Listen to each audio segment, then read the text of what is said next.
Question number 62 Shri Pradyut Bordoloi ji, Shri Rajdeep Roy ji. Honourable minister, उत्तर सदन के पटल पे रखा गया है श्रीमान। श्रीमती जी माधवी जी। जी, thank you sir. Please listen to the question and the answer please. Sir question number 62।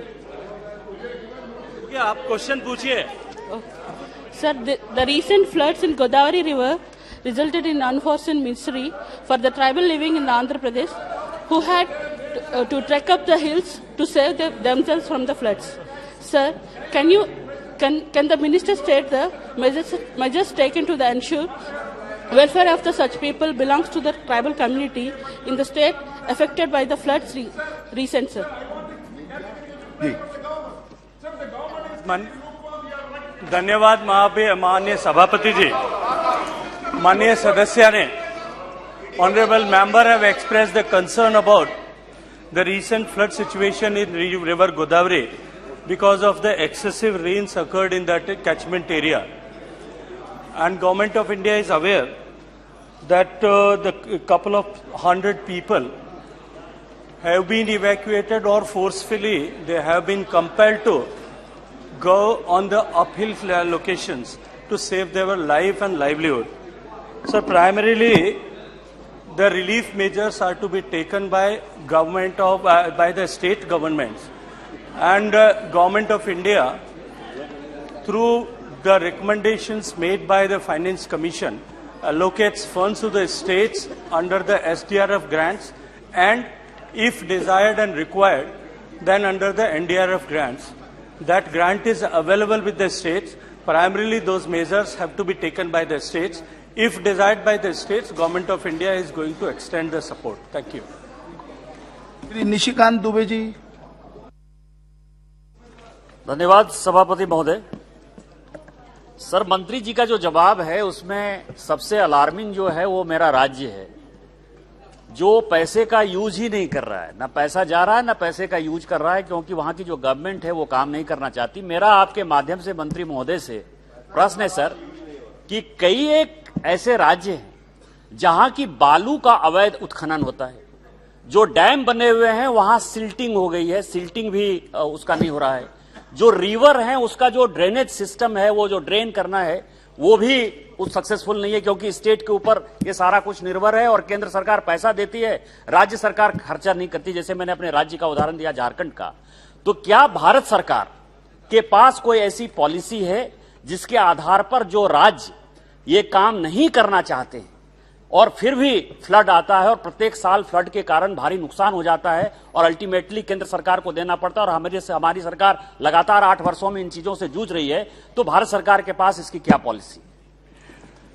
देखिए माननीय सभापति महोदय, मैं आदरणीय सदस्य का दर्द समझ सकता हूं, और उनके दर्द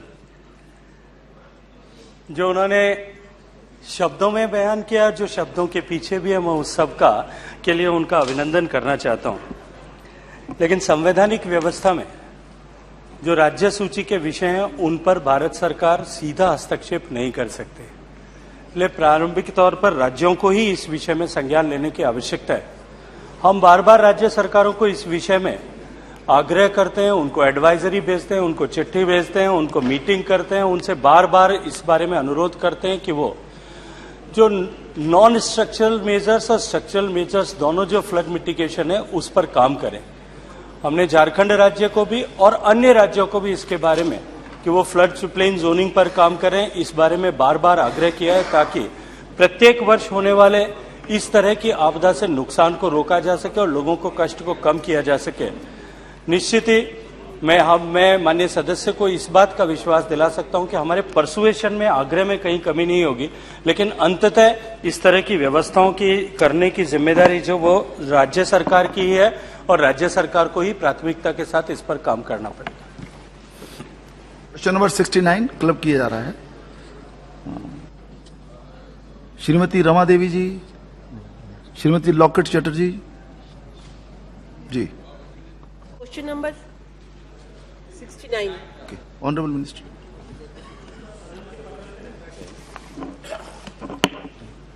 जी प्रश्न पूछिए। My question is, Balaghar Assembly constituency under Hooghly Lok Sabha constituency of West Bengal has been a long-standing problem of fragmentation. Many constituencies in this assembly are plagued by this breakdown problem. About 700 people, including 80 families and others, are directly affected by the collapse of more than 300 meters in Mogra block. My question to the Honourable Minister is that what is the central government's thinking to stop the erosion of the Ganga and build river banks in this area? And many other areas of this assembly are victims of this erosion for a long time, such as Chandrahati 1-2 Panchayat, Nityanandapur 1-2 Panchayat, Dumurda, Kamargachi, Shomrabazar, Jirat, Guptipara also have this same erosion problem. In the central government planning any major plan to eradicate the erosion problem in all these areas? Thank you. माननीय सभापति महोदय, भारत सरकार तटबंधों के टूटने और उनके erosion के कारण से होने वाली चुनौतियों से अवगत है और राज्य सरकारों के साथ मिलकर के राज्य सरकारों के एफर्ट्स को सप्लीमेंट करने का काम करती है। अब तक भारत सरकार ने पिछले 10 वर्षों में लगभग 6,000 करोड़ रुपए से ज्यादा का निवेश इन सारी गतिविधियों पर किया है। प्राथमिक तौर पर राज्य सरकारें अपनी डीपीआरस बनाती हैं, डीपीआर बना करके भारत सरकार के पास में भेजती हैं।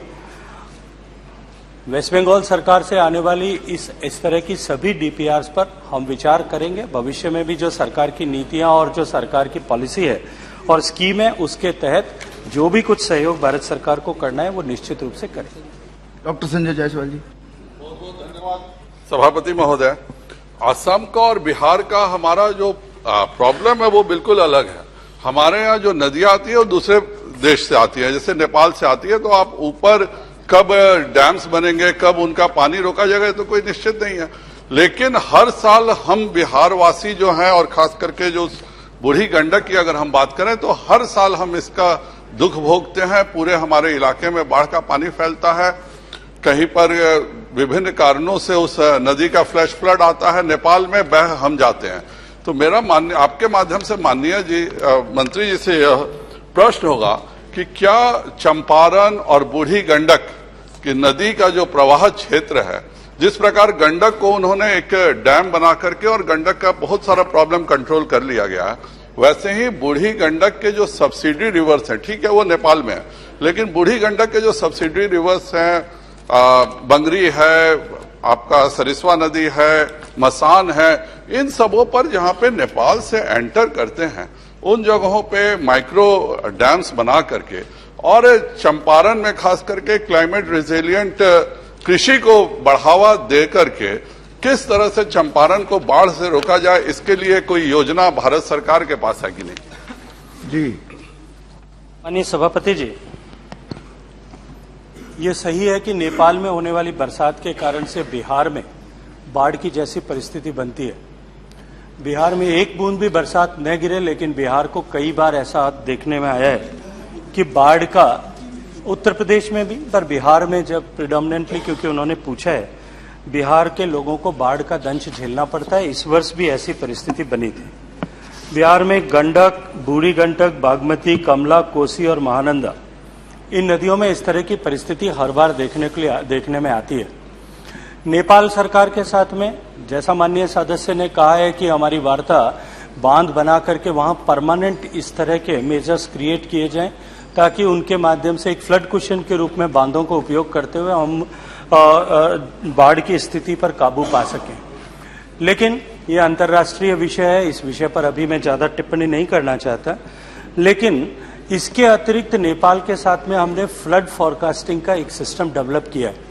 मैं माननीय सदस्य और सदन की जानकारी के लिए बताना चाहता हूं कि हम जो पहले 24 घंटे की फ्लड फोरकास्टिंग करते थे, अभी हमने नेपाल और भारत के दूसरे पड़ोसी देशों के साथ, जहां से नदियां हमारे जिस कैचमेंट एरिया से हमारी नदियों में पानी आता है, उन देशों के साथ में हमने अंडरस्टैंडिंग डेवलप करके और उनके साथ में IMD डेटा बेस्ड 5 दिन का फ्लड फोरकास्टिंग सिस्टम जो है हमने डेवलप किया है, जिस पर हम काम कर रहे हैं। पूरी दुनिया में आज जो सबसे बेहतरीन एडवांस फोरकास्टिंग सिस्टम है, उसी की तर्ज पर, उसी की लाइन पर उतना ही व्यवस्थित भारत में भी हमने क्षमता विकसित की है, ताकि हम फ्लड को न रोक सकें बेशक, लेकिन उसके कारण से आने वाली चुनौतियां, उसके कारण से होने वाले जान माल के नुकसान को कम किया जा सकता है, उस पर काम कर रहे हैं। बांध बनाने की जहां तक विषय है, छोटे बांध बना करके बाढ़ पर कितना और किस तरह से काबू पाया जा सकता है, ये निश्चित रूप से विवाद का विषय हो सकता है, डिबेट का विषय हो सकता है। लेकिन जो बड़े बांध ये बनाने की योजना पहले से विचाराधीन है, उस पर हम नेपाल सरकार के साथ में निरंतर संवाद कर रहे हैं।